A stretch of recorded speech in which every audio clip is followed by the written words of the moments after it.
Continuing on coastal areas, what we will look at now is some of the human interactions with the coastal area and how that does or does not work.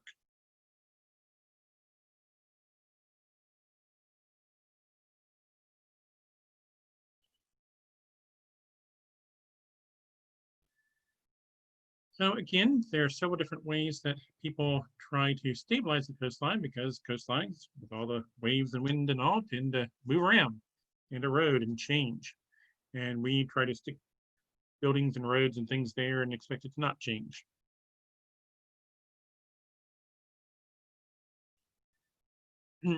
Trying to keep sand from moving around, the main types of structures for that are jetties and groins, essentially walls that stick out from the beach into the water to try to stop sand from moving around.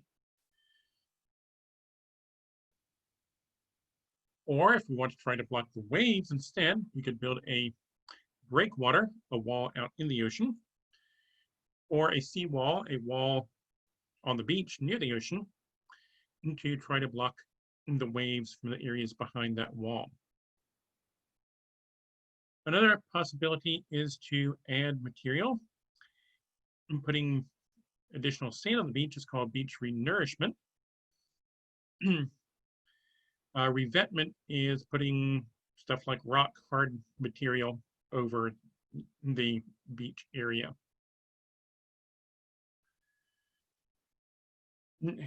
There's increasing demand for this sort of thing because sea level is rising. It is rising faster than it was historically because of the effects of global warming. We're getting more melting, which causes sea level to go up. And also, as the ocean gets warmer, that water expands. And so, ocean bigger, the top of it's going to get higher. So we're having more flooding, more coastal building areas being threatened, and people trying to come up with ways of dealing with it. So we can think about things. Let's say if we have an island here, barrier island, and the longshore drift, the longshore current is tending to come from the left towards the right, as in the picture here. And then we stick a wall out there like this green one. What's going to happen?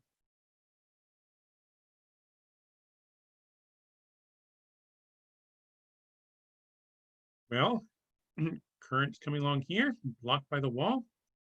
And so it can't carry the sand past the wall. Sand's going to get trapped there. But if the longshore drift is going towards the right, you've got current on beyond here. Waves are coming in. And so sand is going to be moving to the right along the right half of the island. But there's no more sand coming in from the left here. So I'm pretty sure it's the folks in the red house that built that wall. Now, of course, if we don't care at all about what's on the blue house side, then there might be legitimate reasons for that. Say it's an abandoned old wreck. Well, then perhaps this might be an appropriate approach. But as with all of these, we tend to see winners and losers, and sometimes not much winning. So building a wall sticking out from the beach, that is known as a groin. And as the picture here shows, you'll tend to have sand trapped on the up current side. But on the down current side, current's traveling, no new sands there, and we will see more erosion on the other side. Of course, then the next folks build an even longer one, and soon you don't have a beach, you just got a bunch of groins. That's not good.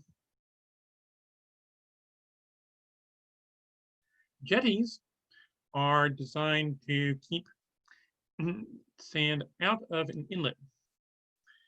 Mentioned before, natural tendency is for inlets between barrier islands to move around as currents carry sand and maybe a storm washes out a new inlet and old inlet fills in, all this going on.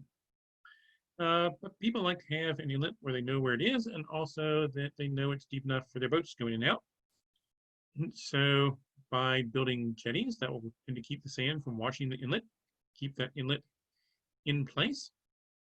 But once again, that wall is going to be trapping sand on one side of our inlet. Things build up there, but without that supply of sand, the places on the other side are going to experience more erosion over time.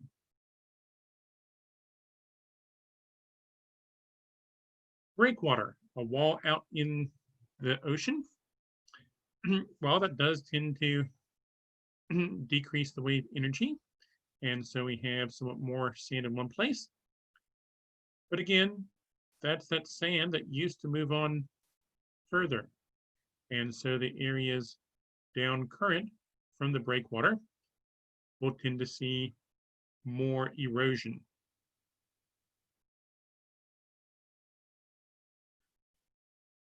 If we try building that wall up on the beach as a seawall, well, that is providing some protection for the stuff behind it. But as the waves come up, if that wall bounces back, that increases the erosion of the stuff down in front of the wall. So you may be protecting the stuff behind, but you're going to be largely losing the stuff in front, seeing more erosion there. Of course, if it erodes enough, that may lead to the wall falling down. Again, if you are really concerned about what's behind and not so much about having a beach out in front, well, then having the seawall could help deal with that situation. For example, areas in the Netherlands, well, the land behind is below sea level. You're really concerned about any flooding there. If that's more important than having a beach, well, that might be a solution that appeals. Excuse me.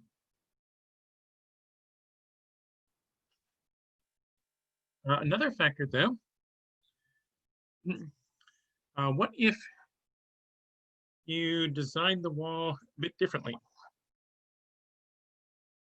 Too often the standard approach for engineering is, okay, we've got a wall, we're having some problems here, what do? Build bigger wall! But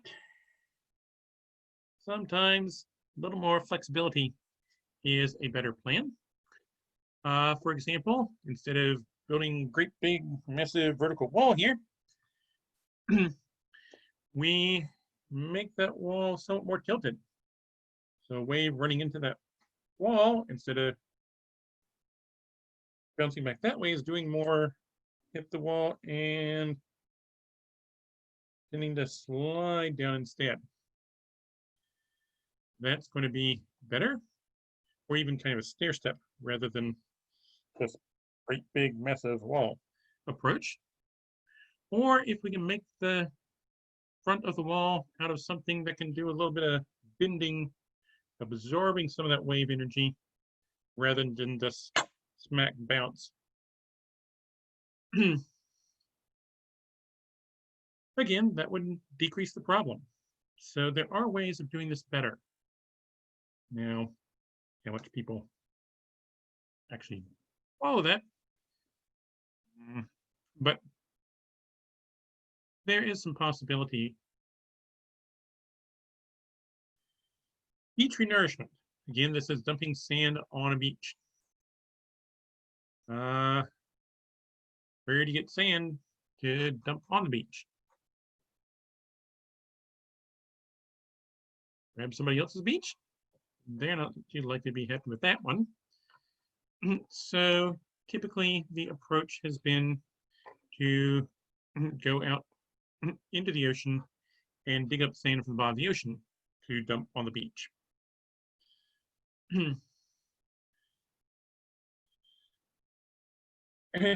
Okay, so now you've made a big hole in the ocean. and you dump it all on the beach, nicely smothering all the animals that were living down, dug into the sand,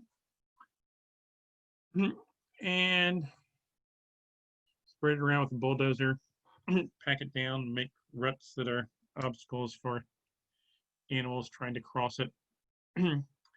um, say baby sea turtles hatching, trying to get to the ocean, get stuck, that sort of thing.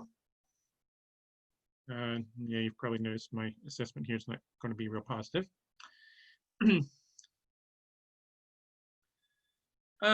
And you made this big messy hole, stirred up a bunch of sand and mud by the ocean, and of course, took out whatever was living there, dumped it on the beach. So that's not making out there a very nice place. We saw some difference between the beach sand and the deeper fossil stuff. Beach, waves are washing tides in and out all the time. That sand is very well worn and rounded, really nice and soft to walk on, has distinctive properties for stuff living there. And from further out, that'll tend to have more sharp bits of shell that haven't been washed and worn down, more mud mixed in, because it's deep enough, the waves aren't washing the mud away as much. It's not your standard beach sand. So not necessarily what folks want the beach to be like. You can get complaints about the shells and things like that. And why did you want to dump the sand on the beach in the first place?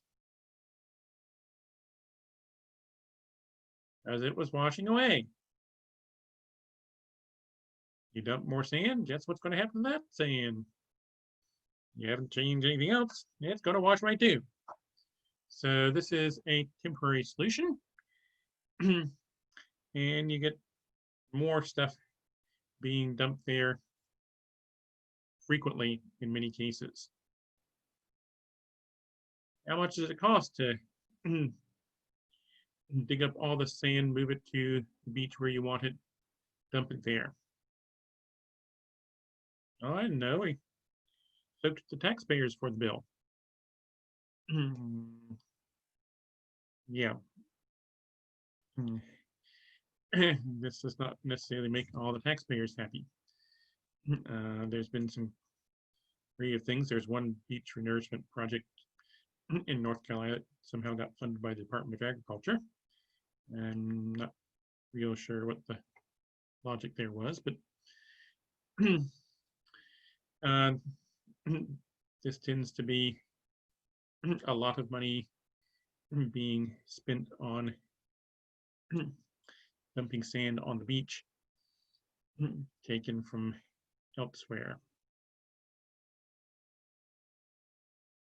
Here's an example of long-term effects. In the mid-30s, jetties were built to stabilize an inlet between Ocean City, Maryland, Fenwick Island, and Assateague Island. And the primary direction of longshore currents was from the north at Ocean City, south to Assateague.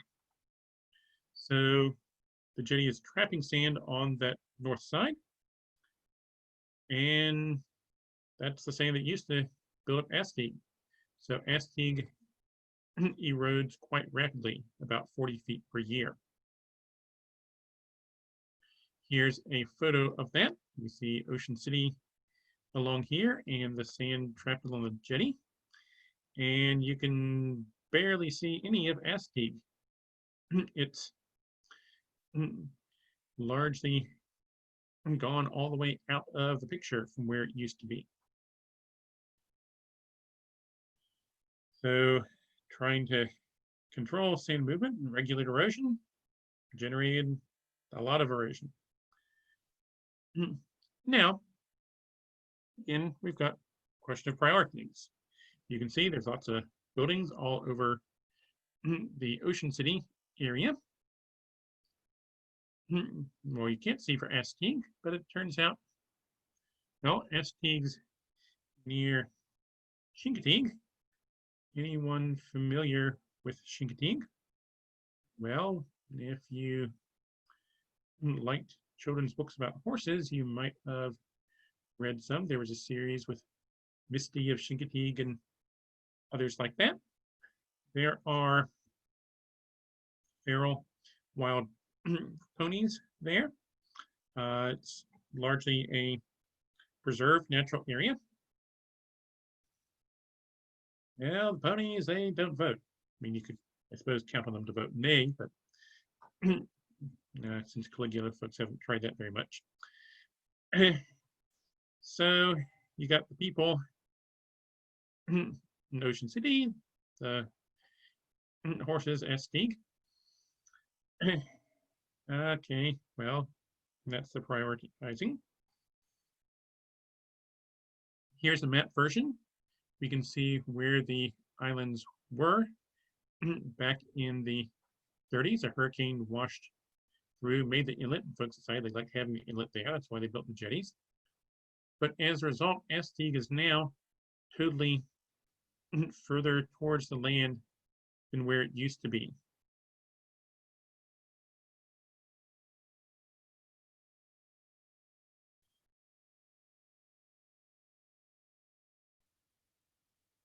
Major storms can have quite extensive, devastating impacts on coastal areas and need to be anticipated rather than, hey, there was a hurricane, I need help. Because I built a beachfront hotel right after the last hurricane tore things down 2 months ago. Yeah, maybe that wasn't such a good idea of a location. So here's Katrina coming into New Orleans and resulting flooding.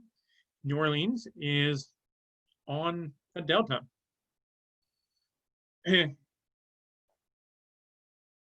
And deltas, if we are limiting how much sand and mud get to them compared to the way they were previously, we'll tend to see more erosion and sinking of the delta. And we've done just that. We've put lots of dams throughout the Mississippi River drainage. So awful lot of sand and mud is getting trapped somewhere upstream, not making it down to Louisiana in the first place. If it does get to Louisiana, well, we don't let it just kind of flood out and spread over Louisiana. We've blocked up the channel, put big walls on the side, levees, to try to send that water right on through. And so instead of sand and mud being able to build up Louisiana, it's washing out into the ocean. Also, Gulf of Mexico's got a lot of oil and gas. As we pump those out from under the ground above will tend to sink. And we've got the rising sea level due to global warming and those types of factors. So all that means that southern Louisiana is tending to appreciably sink, and New Orleans, actually, areas of it are below sea level to begin with, and sinking getting worse. And as a result, major flooding, no surprise. Here you can see there's Lake Pontchartrain towards the top. There goes the Mississippi River between the walls. New Orleans right there in a depression, especially the lower price areas tend to be the less desirable ones, the ones that are more easily flooded.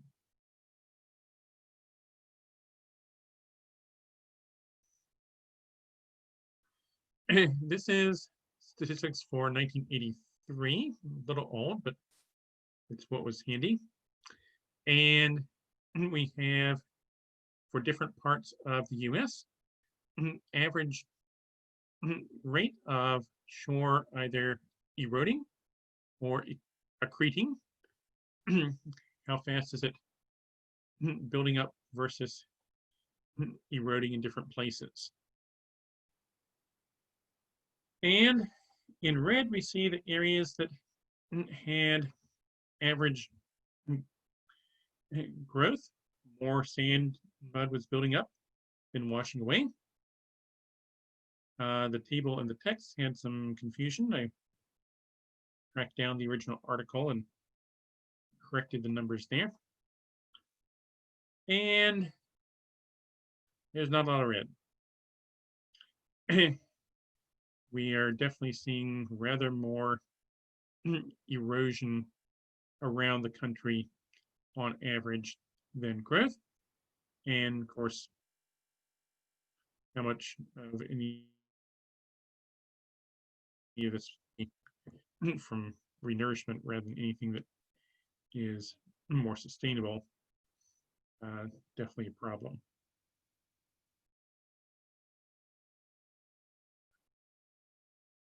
If you're interested in looking up costs of these types of projects, I have a link here to a website actually based out of Western Carolina, not too far from us here, that looks at location and costs of beach renourishment projects. So it's kind of interesting to browse around, see what's happened at, say, a beach area you might be familiar with.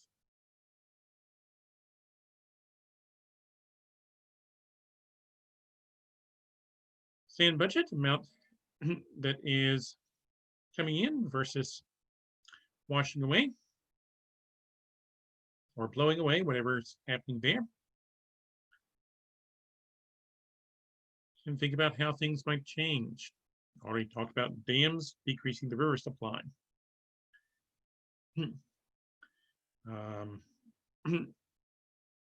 Are we seeing more sand wash out to the ocean or wash from the ocean and build up the land? Well, what wave patterns favored those? Our swell wave profile with the calm conditions, steady waves, that tends to bring sand up to the land. Storm beach profile, storms tend to erode sand off and carry it out into the ocean. More stormy conditions is to be expected with warmer climates. So a variety of factors influencing things here. It has been known for a rather long time that it's kind of foolish to build your house on the sand. I have that on very, very good authority. And here's a picture of some buildings where folks did not pay attention to that. Now, of course, exactly where the blame goes, some of that's going to be the developer that built something and sold it quick to somebody before they realized there was a problem. A couple years back, I saw a news item where some folks in Ohio decided that it'd be nice to have a beach house. They had saved up money. And so they looked, found one advertised and bought a house in the Outer Banks, all from in Ohio, and then went to check it out. Where's our house? The map showed it being a row inland from the ocean. Well, there used to be another row of houses, but those are gone now. Your house is now beachfront, and how long will it be till it's even more to the front of the beach?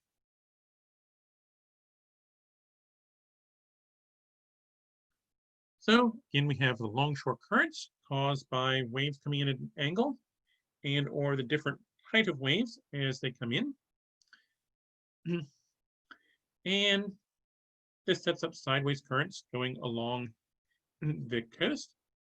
So it will move sand and whatever else is around sideways along the beach. Two longshore currents running into each other create rip currents. Moving the sand will tend to move sand islands around. At the beach, we've got the waves, tides, all sorts of things going on.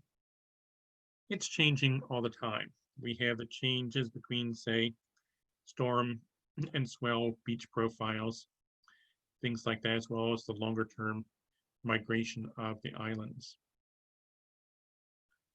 Dunes, piles of sand where the wind has blown sand from the beach up, forming these hills.